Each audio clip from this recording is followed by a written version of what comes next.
colorer face à ses responsabilités et les grands milliardaires et la situation des médias privés, parce que je crois aujourd'hui que ce qu'ils ont réussi de plus fort, c'est de déplacer le débat sur leur terrain, remettons-le sur le nôtre. Nous ne sommes pas historiquement de ceux qui ont défendu le principe d'une action publique mise en œuvre par les agences, plus éloignée que les services de l'État et des collectivités territoriales, du contrôle démocratique, parfois même qui n'ont aucune obligation à rendre compte de leurs actions, ni devant le Parlement, ni devant des assemblées locales, ni devant qui que ce soit.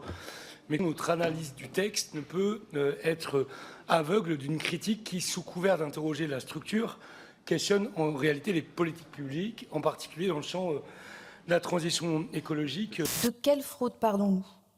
Parlons-nous de la fraude fiscale des ultra-riches? De celles et ceux qui organisent l'évitement de l'impôt via des montages complexes, des sociétés écrans, des filiales offshore?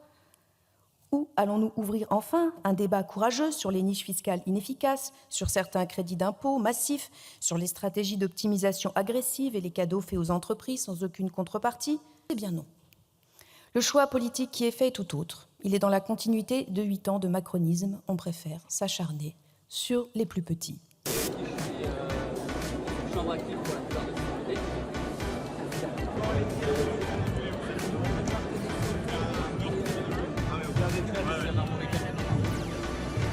Mais on voit que la nature qui s'est toujours adaptée ne va pas pouvoir s'adapter aussi vite que le dérèglement avance aujourd'hui. Donc là-dedans, enfin, quand on voit, par exemple, dans le Bordelais, ils commencent à planter dans les vignes des oliviers parce qu'ils savent que le vin, alors déjà, des gens consomment moins de vin, mais également avec le dérèglement climatique. Donc il y a énormément de choses qui sont en train de bousculer.